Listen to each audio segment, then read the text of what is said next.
Bonjour, bonjour.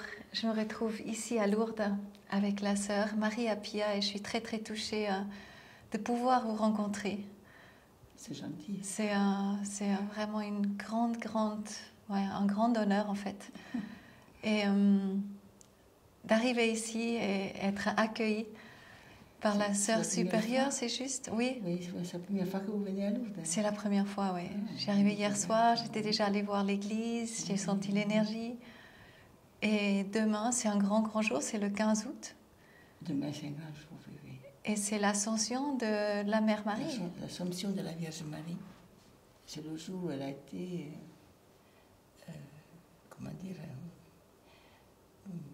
absorbée par Dieu, hein, après qu'on appelle sa dormition, parce qu'en fait, on ne sait pas si elle est vraiment morte.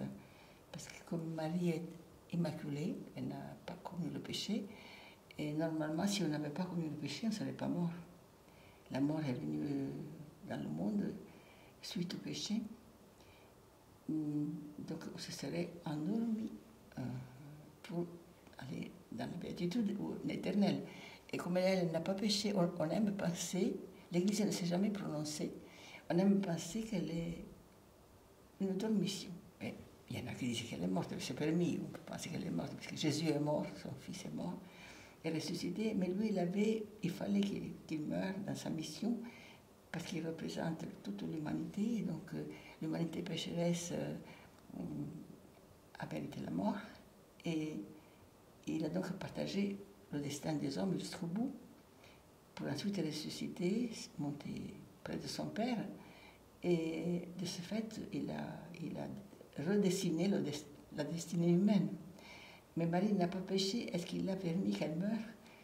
Moi, j'aurais été Jésus, je dis non, maman, elle ne va pas mourir. Ma maman ne va pas mourir, elle n'a pas mérité de mourir. Donc, si j'étais Jésus, elle ne serait pas morte. Ça m'étonnerait qu'il aime moins que moi. Donc, moi, j'aime penser qu'elle est toujours, d'accord. Elle s'est endormie dans la joie, dans la paix, puis elle a été, ce qu'on appelle l'Assomption, assunta dans le ciel. Elle est rentrée dans le mystère de Dieu, dans l'éternité. Et donc, depuis cet instant, elle est proche de chacun de nous. Parce que Dieu est partout, Dieu est immense. Et à partir du moment où on est en lui, on peut être là où Dieu veut que nous soyons. Mais elle est la mère de tous les hommes. Et donc, elle est partout où il y a les hommes. Donc, elle est près de nous. Depuis le moment où elle est dans le Seigneur, corps et âme.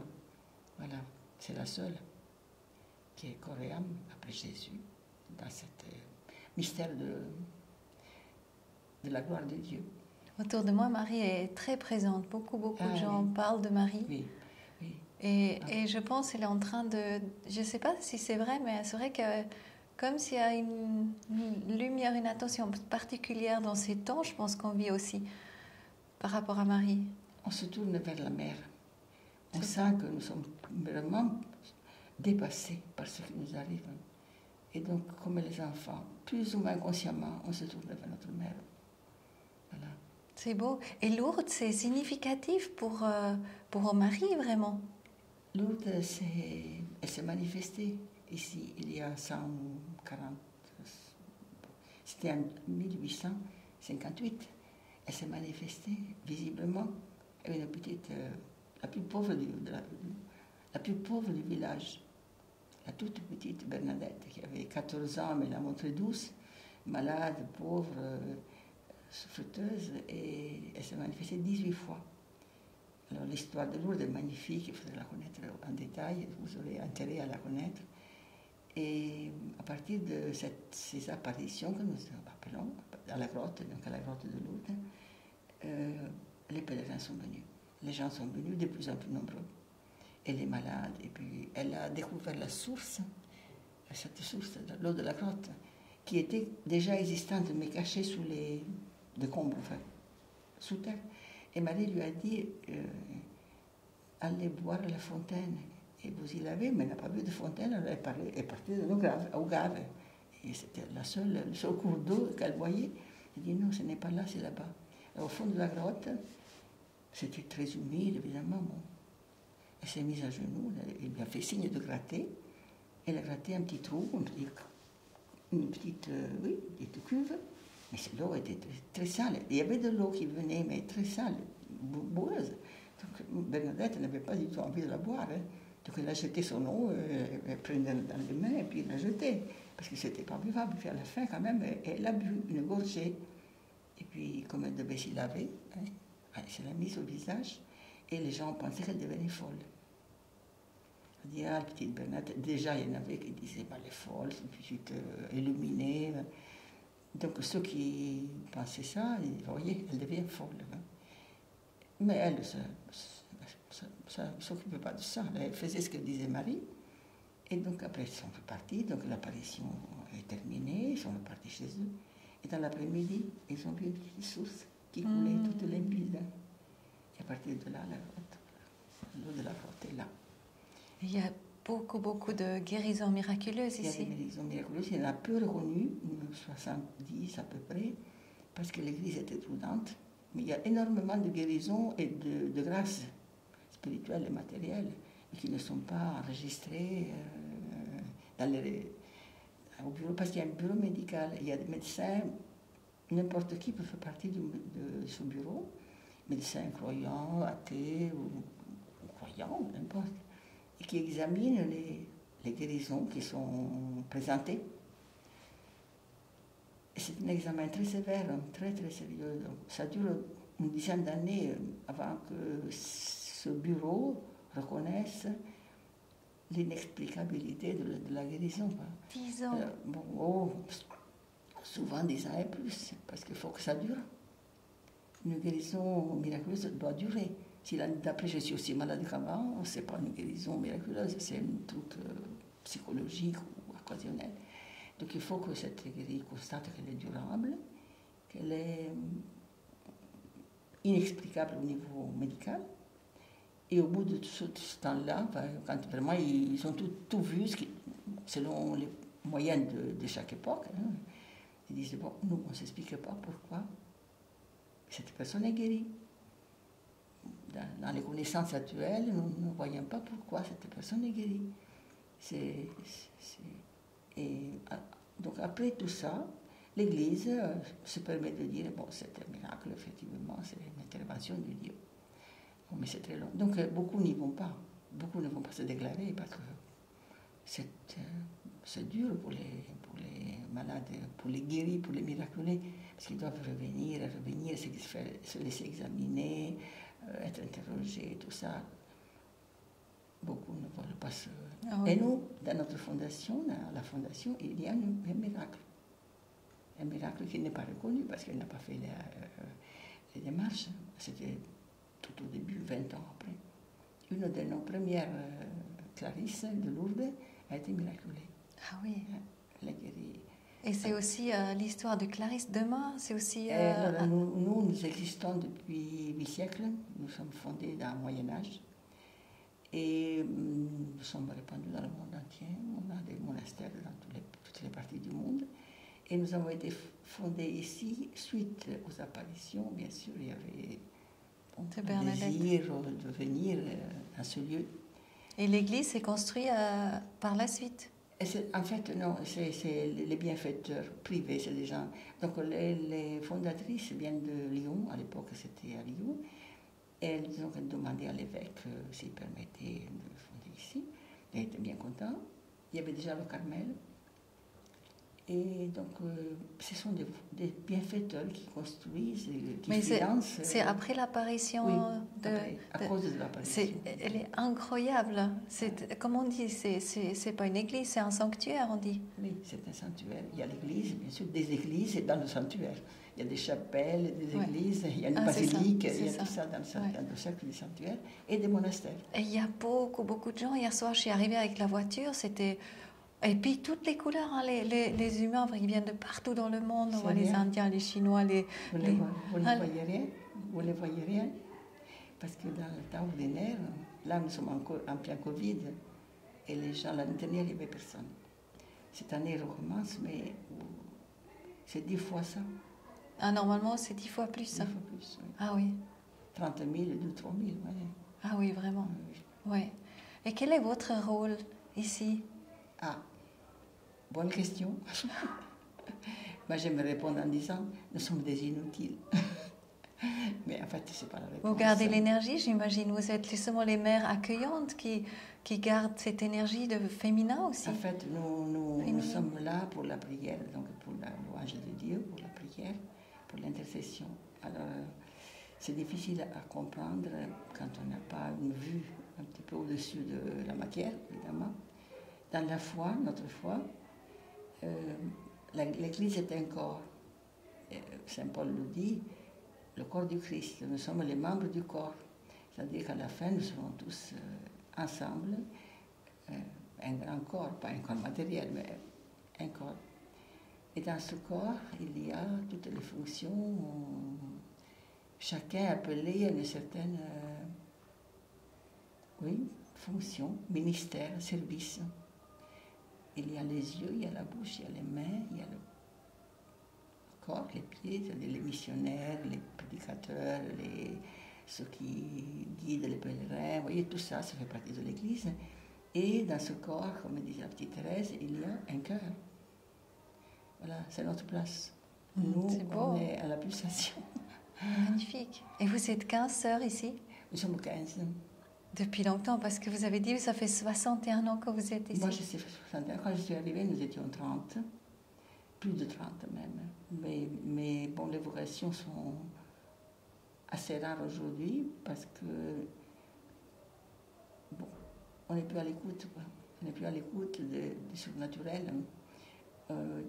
La société est matérialiste, et laïque à outrance, laïciste même.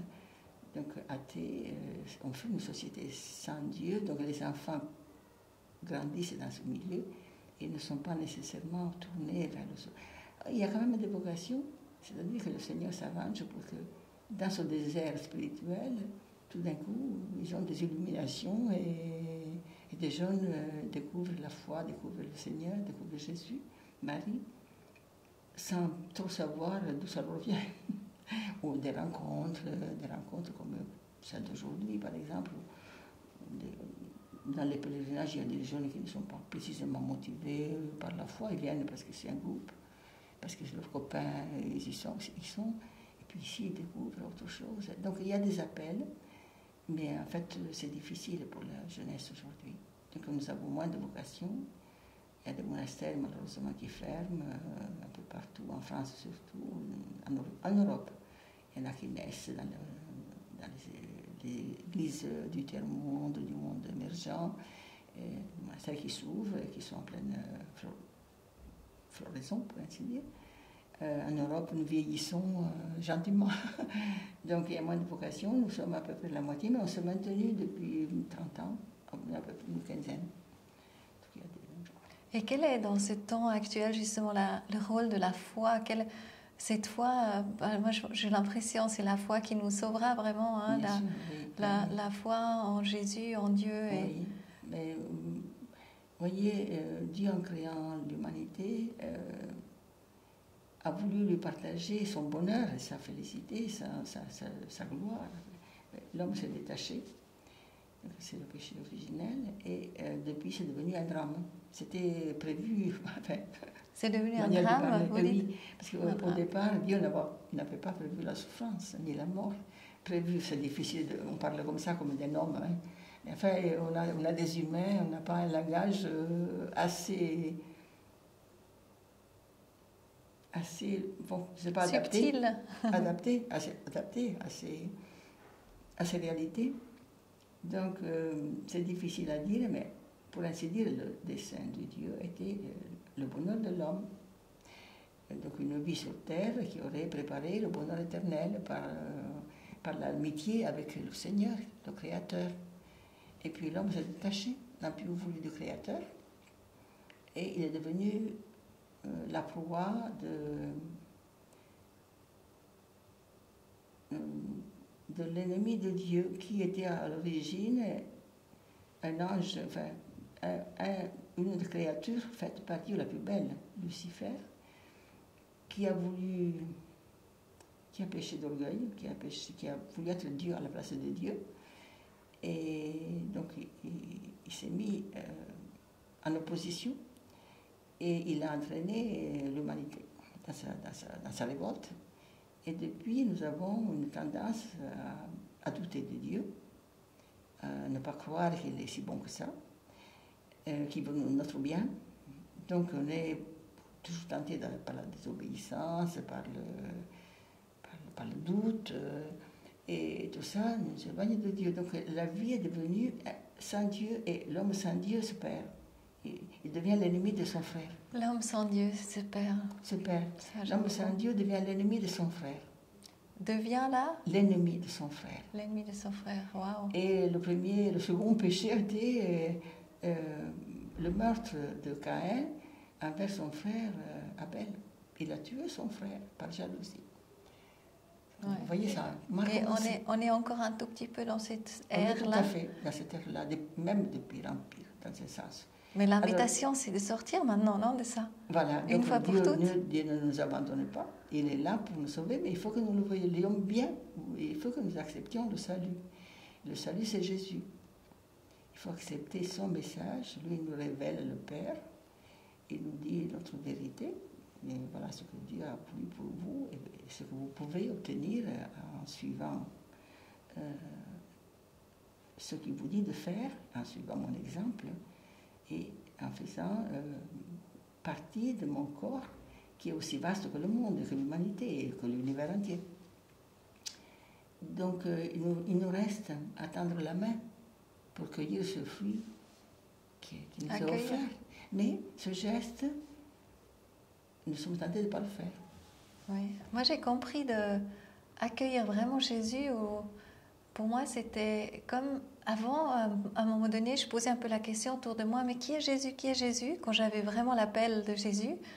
Et après, quand vraiment j'ai senti qu'il était là, mais plus jamais je pourrais poser la question qui est Jésus. Ben, je le sais, parce qu'il est avec moi. C'est le Sauveur.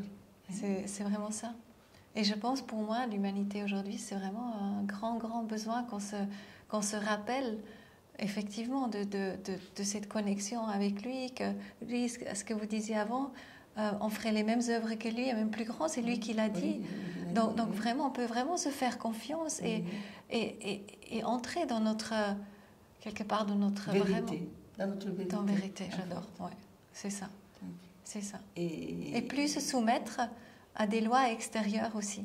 Oui, il faut que notre vie se conforme à notre foi, à notre connaissance de la notre cœur aussi, oui. À notre cœur aussi. Parce que vraiment, Dieu nous a fait avec un cœur droit. Oui. C'est nous qui le mettons en difficulté. Oui. Avec notre dureté de cœur, hein, je dis bien. Donc voilà, c'est ce drame qui se déroule au cours de l'histoire. Parce que Dieu nous a donné un grand don, c'est la liberté. Il ne veut pas nous sauver comme des pantins. Il veut avoir des partenaires libres qui acceptent l'amour. Parce que l'amour qui n'est pas libre n'est pas l'amour, c'est évident. Donc si l'homme refuse, ben, il ne peut rien faire. Lui qui est tout puissant, il ne peut rien faire devant quelqu'un qui lui dit non, je ne veux pas de toi. Donc l'amour et liberté vont main en main. Et voilà. Et vérité aussi. Ben, amour, liberté, vérité, c'est la même chose. Et donc voilà, si Dieu attend notre amour, notre regard, notre amour, notre amitié pour nous combler. Et donc nous savons qu'après cette vie qui est tourmentée, actuellement, plus que jamais, mais là était toujours, hein, quand on lit la Bible, c'est un massacre, hein, du commencement à la fin. C'est vraiment, l'histoire humaine n'est pas douce. Hein. Bien sûr, on a toujours la nostalgie du passé, mais moi quand je... Tout est inversé, j'ai l'impression en ce moment. Un peu le système actuel, il est inversé. Hein? Tout ce qui ne va pas aujourd'hui, ben, on peut créer le contraire aussi. On peut vraiment créer quelque chose de très beau, je m'imagine. Je pense qu'un jour ou l'autre, l'humanité ouvrira les yeux et se rendra compte que c'est une impasse. Nous sommes dans une impasse, qu'on ne peut pas continuer comme ça. Nous allons vers notre destruction. Donc, il se tournera vers Dieu, c'est impossible autrement. Enfin, il me semble, hein, j'espère. En tout cas, nous sommes là pour prier, pour que les hommes comprennent. Entre autres choses. Voilà, c'est pour mettre... Bon, François, on attribue à Saint François une prière qui dit là où il y a... Donc François d'Assise. Oui. Là où il y a la haine, que je mette l'amour. C'est ça. Et là où il y a le doute, que je mette la foi. Là où il y a l'erreur, que je mette la vérité. Probablement, c'est une prière attribuée, parce qu'il n'était pas théoricien, il était poète. Donc, il se peut que ce soit sa pensée traduite en poème, en prière, mais c'est bien sa pensée. Et qu'est-ce que son rôle ici, à Lourdes, concrètement, de François d'Assise? C'est un peu l'écoute. Nous sommes là pour entendre le message qu'elle a laissé à cette petite Bernadette, à la Vierge Marie, se convertir, prier, faire pénitence, dans le sens de ne pas s'accorder tout ce que le corps demande à tout moment et jusqu'au caprice les plus fous. Donc, cette vie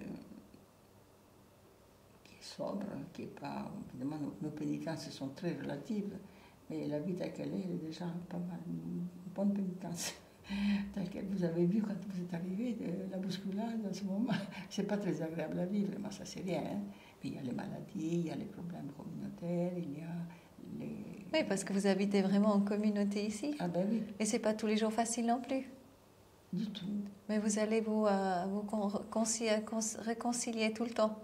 C'est un état permanent de miséricorde, si on veut, envers soi et envers les autres. Donc on n'a pas toujours un comportement idéal, hein, loin de là. Et ça vous travaille, Bien sûr, bien sûr, oui. bien sûr, bien sûr. Et vous, comment vous gérez alors ça? Eh bien, selon le tempérament de chacun, il y en a par exemple une qui va demander pardon, très bien.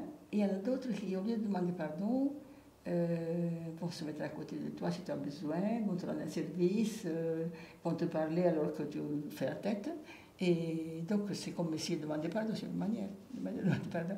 Tout le monde ne formule pas. Tout le monde a sa propre manière de gérer. Et ce qui est certain, c'est que nous vivons ensemble depuis tant d'années, que on s'aime réellement, profondément. C'est beau. Et vous sortez aussi un petit peu, vous baladez ou non? Pas pour trop notre plaisir, non. Nous avons, nous, le vœu de clôture. Donc vous restez toujours ici, dans le couvent. C'est un couvent, on dit, hein? De rester derrière nos grilles. Et actuellement, on a beaucoup d'occasions de sortir parce que de plus en plus, on a des choses à faire à l'extérieur. Mais vous allez à l'église aussi, vous allez au sanctuaire. Nous avons notre chapelle. Ah oui? Dans notre lieu de prière. C'est là où il y avait le problème des micros que j'ai dû aller. Ouais, elle gère les micros, les problèmes d'eau. On l'appelle partout, avec son attel aussi, hein, elle est vraiment aussi. Ben forcément, il m'a fallu prendre un smartphone après à 82 ans. J'en ai 83 et ce n'est que depuis un an que j'ai le téléphone. Parce qu'avant, je n'en avais pas besoin. Oui. Puis, et maintenant, ça sonne sans arrêt. C'est-à-dire que... Ah oui, ça sonne. Ça sonne. C'est trop joli. Alors là, c'est vraiment la synchronicité. Hein. C'est ma soeur. Oui, allô. Trop joli, ces synchronicités. On parle de ça et puis voilà. Ça sonne, donc c'est pas un hasard. Ouais. Et qu'est-ce qu'il y aurait encore peut-être pour l'espoir? Quel est l'espoir à donner actuellement à l'humanité qui a beaucoup peur aussi?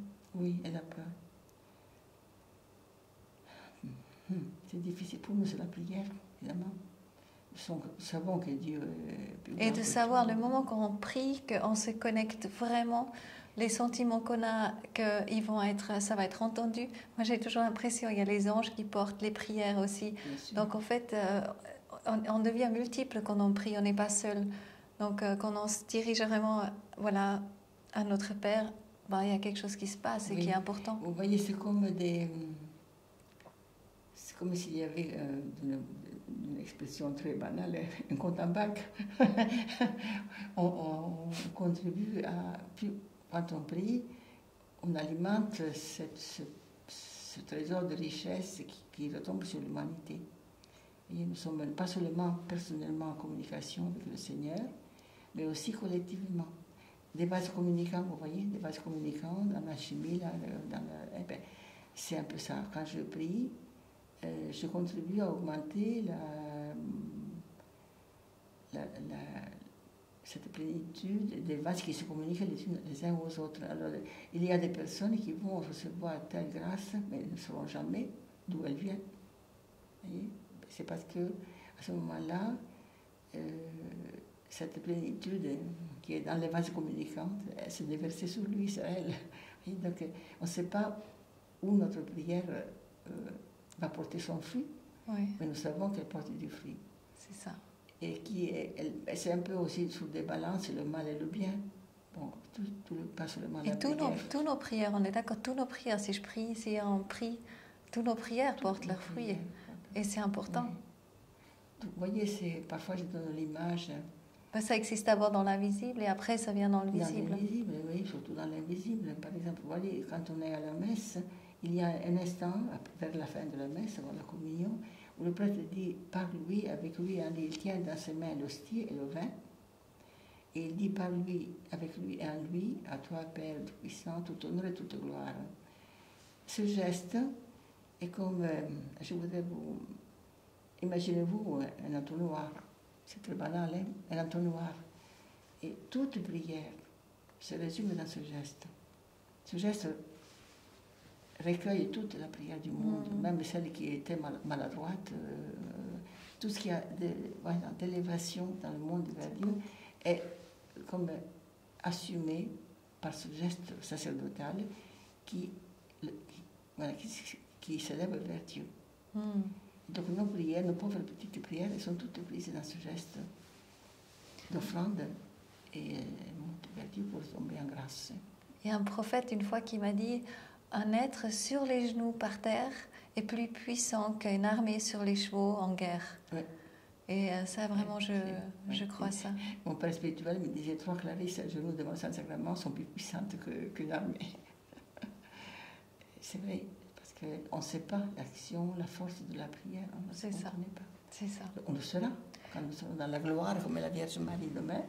Enfin, demain, elle y est déjà, on n'attend pas demain. Mais là, nous verrons. Nous aurons la joie, le bonheur de voir. Vous voyez, une tapisserie, les plus belles tapisseries. Il y a des tapisseries magnifiques, je crois, dans Creuse, là, en Creuse en particulier. En France, vous savez mieux que moi, parce que je ne suis pas française. Ben, si on voit l'envers, on n'y comprend rien. Les fils qui se croisent et c'est terrible. Mais le jour où on verra l'endroit, ben, notre vie est un peu une tapisserie à l'envers. On voit les fils qui s'embrouillent, qui s'entrecroisent, qui n'ont aucun sens, ça va de droite et de gauche. Mais un jour, nous verrons l'endroit de la tapisserie. Je vois ça. Merci. Et là, ce sera le bonheur de tous et de chacun de voir combien tous nous avons contribué à tisser cette tapisserie.